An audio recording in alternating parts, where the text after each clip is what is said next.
Hi, I haven't made a video in a really long time, and since we've moved to California, I think, and so much has happened.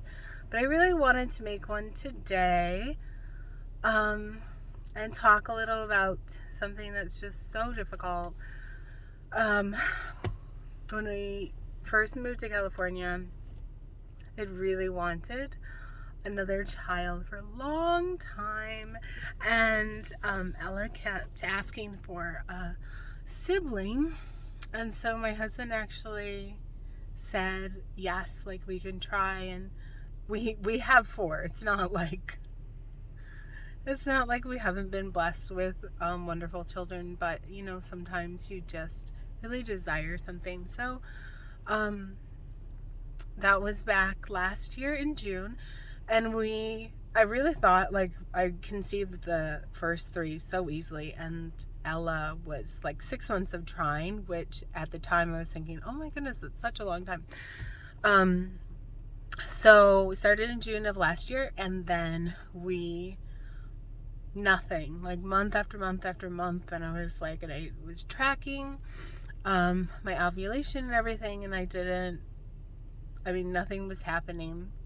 And then I celebrated my 41st birthday in April in France this year. And I was supposed to get my period that day, and on my birthday, yeah. But it didn't come. And that was the first month that I wasn't like really obsessing over, because I think we were just planning the trip to Europe, and it was just all chaos and everything. And I packed, like, I was so prepared for my period. I packed everything I needed and took up so much space. I was ready, and it didn't come. And then we had an Airbnb in Paris, and I went down to the convenience store that was at the corner, which is also in the bus station.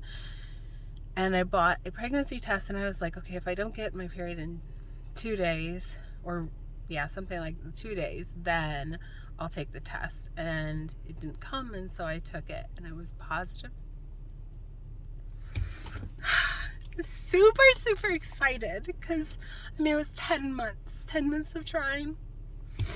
So anyway, it was really happy. It's a really happy time. And I stopped eating all the delicious French cheeses, because I'm like, okay, I didn't want to put anything, have anything go wrong, or just have anything bad for me. And then we came back, and I told all my friends, and I had an announcement and everything. And I couldn't wait until I had my ultrasound. Just seeing the baby is just really exciting. And then it just makes everything real. And so when I was a few days short of 9 weeks, I went in for ultrasound, and they couldn't find a heartbeat. And it felt so surreal, like this isn't happening, and it's so strange. I've known so many women that have miscarriages, and it doesn't feel real. It doesn't feel the same until you have one. And even my sister's had 4 miscarriages, although her situation's really different. She has 8 children, and back to back to back. So when she was having the miscarriage, she also had a baby that she was nursing, each time. So it was a different situation completely. And she gets pregnant really easily. So it's a different situation when you've been trying for a long time. Although, it doesn't matter. Sometimes it's just difficult. If people really want a baby, any miscarriage can just be really devastating. If you don't want a baby, then a miscarriage might be a relief, but it's not a relief for me. And it was so hard, coming back and telling my daughter, she had wanted a sister for so long, and then telling her that she wasn't gonna have a sister. And So anyway, I'm doing this today because this is December 13th, 2022. This was my due date. And I thought I was going to cry today at work, and I didn't. I was like so good because, you know, like you have different triggers. And like today was fine. Friday was not fine. Like everything was a trigger. I was like, I should be wearing maternity clothes, planning to have a newborn. Like I even got clothes actually. And sometimes I work for a lady that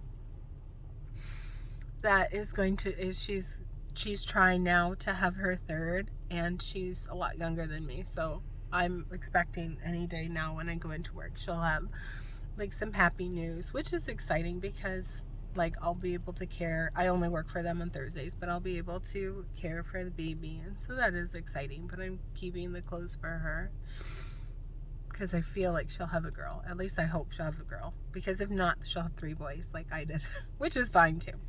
You should never complain about what you have, because never complain about what you have, because it's just all a blessing. So anyway, I just wanted to do this. Like, we ended up naming our daughter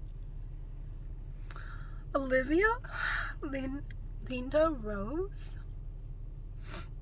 and Olivia because she was the size of an olive when she was born, and then like beautiful flower, which was what Ella wanted to name her. And so anyway, like at the time when I started, when I went in for my ultrasound and they said they couldn't find a heartbeat, I was like, but I hadn't had any signs of miscarriage, so I was just really thinking, at first I was devastated, and then I was thinking, well, what if they were wrong? What if there's still a heartbeat?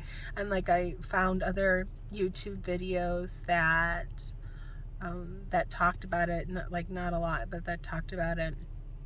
And I think I did find some articles, like sometimes it's just too early. Sometimes if you think you're 8 weeks, but you're actually less, like I think under 5 weeks is what I read, or 6 weeks. It's just really hard to find a heartbeat, or impossible to find a heartbeat. So I was sure, like I was tracking every month, so I knew that I should have been 9 weeks, and she was just measuring 8 weeks. And so, but for the next 4 weeks, I had hope because I didn't have any signs of miscarriage. And then I think like the 27th of May was the day that I miscarried. And it's just really isolating. So if you're going through it, like, my heart really goes out to you, because it just, you can really feel alone in it. Like, even my husband is so wonderful and so sweet, but I felt like, okay, like we cried the first day, and then I was praying like, okay, maybe there's hope. And then I had the miscarriage, and he was at work. It was really horrible actually, because like I did it naturally, so it takes like a really long time, like hours. I was in the bathroom, and the kids were like, you're taking a really long time, what's going on? And I was like, I'm fine, I'm just ordering pizza for you, like thank God I had my phone with me in the bathroom. And so I ordered pizza for them, and it came, and they ate it, and they watched a ton of movies. And like Ella especially, like kept coming, like, you're in there forever. But I wasn't going to tell them like what was happening, because like, I don't know, I just don't want them to deal with that. Like, I really haven't talked a lot with them, because I just feel like I wanted to protect them, and I don't know, I haven't talked a lot to my family about it. And I guess it was just hard. Like, because I'm like, every time I talk, I could just cry. And so anyway, my husband has been really supportive, but I felt like after the initial grieving that I should just move on. And that's probably not like the best thing to do. That's why I really wanted to make a video too, because I just want to share this with anyone else that it might help, and then also honor my daughter that should have had life but never did. And I'm really sorry. Like, this video would be so much better if I weren't crying. I would realize that, but also, like, I just wanted to share like something that's real and just my experience. Like, maybe in the future I'll make a better video. I was actually going to make one when it first happened, and I was like, that was not possible. I don't know how like some people are able to talk so easily about it. Like, I think they're just strong people. And I'm a really emotional person, so that was not going to happen right after I had miscarriage. So anyway, that is my story, and like, I'm still grieving, like, I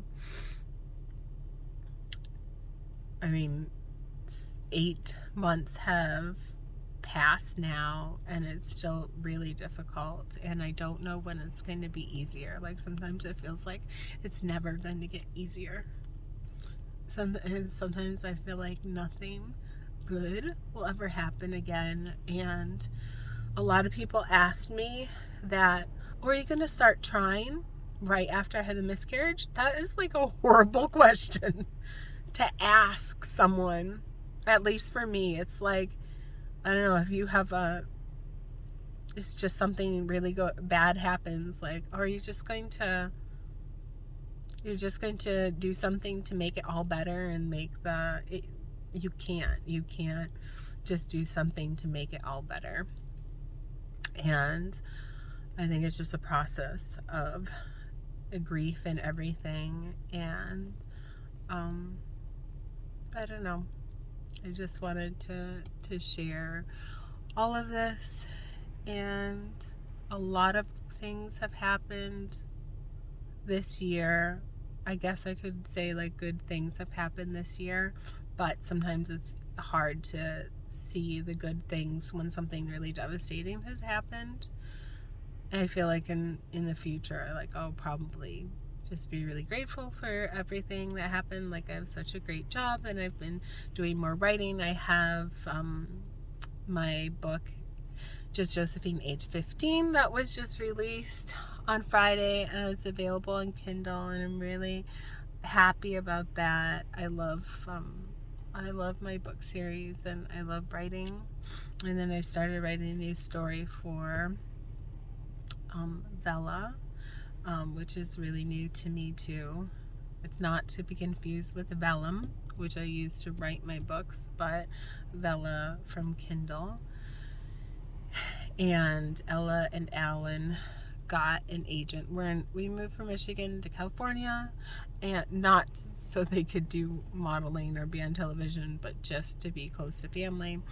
But they got an agent, and that was really exciting. Like, Ella loves practicing. She loves her auditions and loves practicing her lines. And actually, it's really fun when she gets something. And it's a good distraction. Like, this year has just been about having a whole bunch of distractions, because that's the only way that I've been able to function. So I started taking online class, and like, I started volunteering at the hospital, and just like filling up my schedule. I don't know if that's like healthy, but you know, like, I've also been blessed with a lot of friends that I've just been able to talk to, and some where I can just call and cry, and I'm so grateful for that. because on days like where you feel like you're at work and you have to hold it all in, that's like so unhealthy. And I've had a few of those days where I force myself not to cry, and then I leave work and I just like fall apart, and I have to put myself back together before I come home and just like be a mom and everything. And it sounds awful because like you lose one child and you still have four, but just, I mean, hurt is hurt and grief is grief, and I mean, it just happens. Um, so yeah, I'm just trying to focus on the good things, and I don't know what will happen, but yeah. So that's it. It's gonna take forever to upload this video because I'm already at 16 minutes, and I tend not to make videos that long, but I don't know. Sending hugs for anyone that has had to go through this as well. I wish we didn't live in a world where we had such loss. So, anyway, bye.